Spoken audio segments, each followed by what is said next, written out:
Elephants are the largest land mammals on Earth. They have been roaming this world for millions of years now, living a happy life. It has been recorded that 19,500 wild elephants used to live in Sri Lanka over 100 years ago. But the sad truth is now, elephants are listed as endangered and only 5,000 to 6,000 elephants are present in Sri Lanka. Not only is the elephant population suffering in Sri Lanka, but the population is decreasing worldwide by a dramatic rate, which will eventually lead to elephants becoming extinct. There are many factors of why this is happening, but the number one cause is humans. And you may not even know it, but even you could be contributing to the harm of these elephants. So listen up, because this is the dark truth behind the tourism of elephants in Asia, and your split decision could change the course of an elephant's life.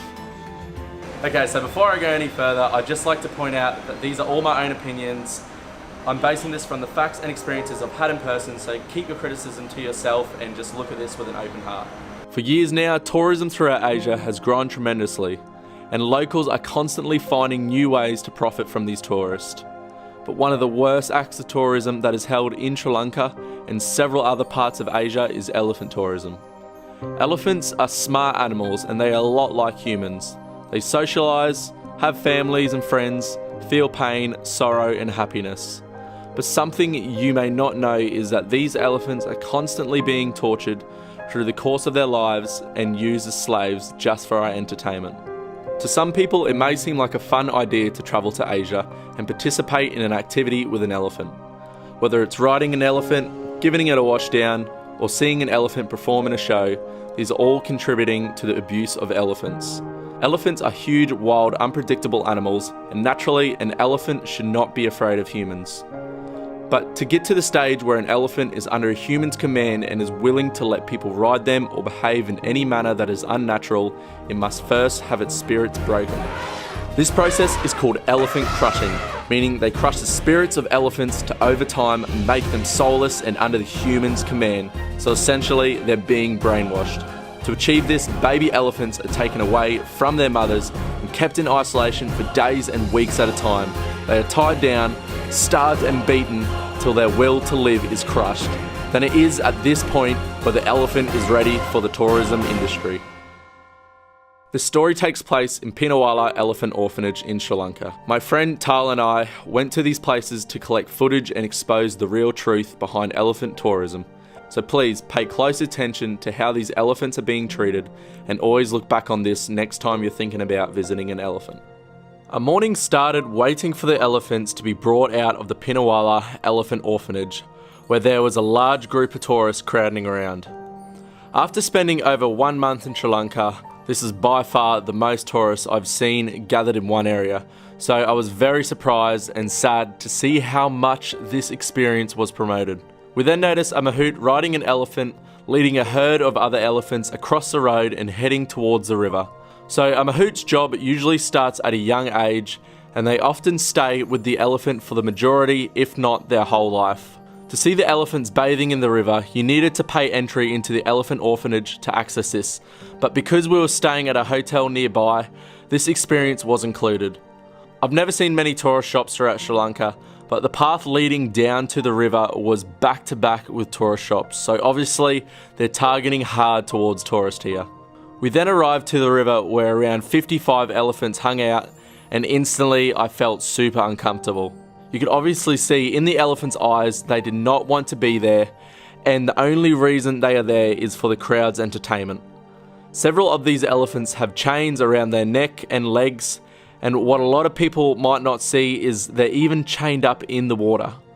Coming to this river is probably the most freedom they have throughout the day, but even then they can't escape the chains. Head bobbing, swaying and weaving are 3 huge tells of distress in an elephant, and we constantly saw this in several elephants throughout the day. Tourists look at this and think, wow, look at the elephant, it's dancing. But trust me, if you ever see these signs in an elephant, they are in great distress and they don't want to be there. We also noticed that there is a guy who has control over a powerful water hose, and he is essentially using this to round up the elephants.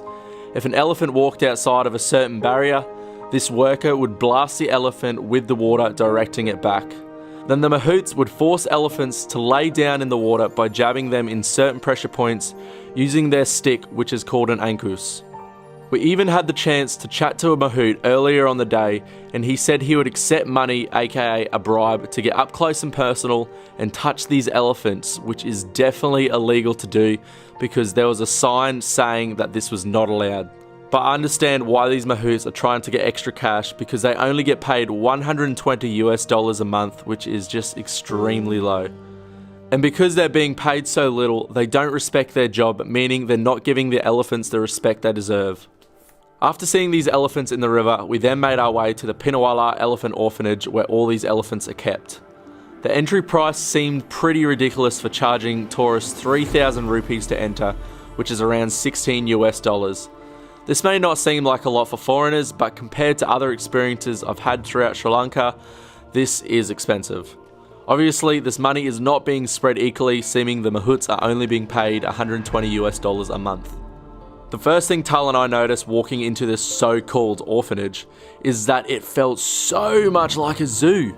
I would go out of my way to say this place felt 100% like a zoo, and it did not feel like an elephant orphanage at all. The overall land size where these elephants are kept is only 25 acres, which is extremely small for the 96 elephants they hold. Also, quick side note, I'm not going to clarify who told us this, but we did have intel that Pinawala Elephant Orphanage has attempted to breed the elephants, which is just downright wrong. There didn't seem to be many elephants while we were in there because majority of them were still in the river. So there was a bunch of empty pens where the elephants would be kept, then they had an open paddock where the elephants can freely roam around. But still take into mind that this is the only open area throughout the whole orphanage, and it is still very small for how much space they need. But then we come across the worst of it all. They had elephants chained up on the concrete with barely even a meter to move. Despite what the workers would tell you and whatever their website entails, any human being should see that this is not the life an elephant wants. This right here is elephant prison. As I said before, you can tell if an elephant is in distress if they are head bobbing, swaying or weaving. And as you can see with these elephants, their actions speak the truth. It's such a sad thing to see in person because these elephants experience feelings a lot like us, and I couldn't even imagine what life would be like in their shoes. Now that we have seen what Pinawala Elephant Orphanage had to offer, Tal and I then made our way towards the Millennium Elephant Foundation. This is another elephant organisation that is based just down the road from the Elephant Orphanage. We heard that this place is somewhat better than the Elephant Orphanage, but when first walking into this place, I had to second guess myself as we saw people riding the elephants. Elephants may seem big and strong, but their spines can simply not support the weight of a human, meaning over time this can lead to permanent spinal injuries. But we then had a chance to talk to some of the workers, and they gave us a much better understanding of what's going on. For confidential purposes, I will not show who they are, but they said they work with captive elephants that have previously had a bad life throughout either the tourism industry, logging industries or temples. They personally own 2 elephants which don't participate in any forms of tourism activities. But the other elephants are owned by private owners, meaning they don't have full control of what happens to these elephants. Hence, that's why elephant riding is still happening.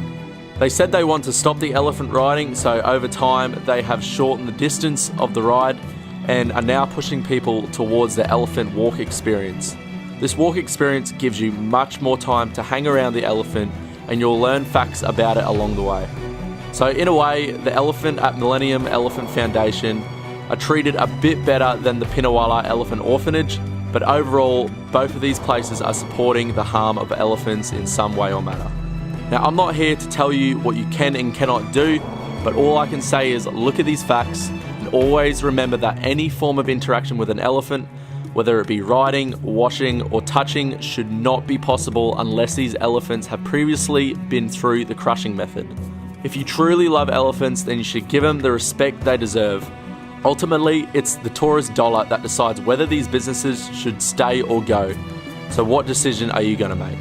From my previous experiences, I feel the only humane way to see an elephant in Sri Lanka or anywhere else around the world is by going on a safari and seeing them in the wildlife.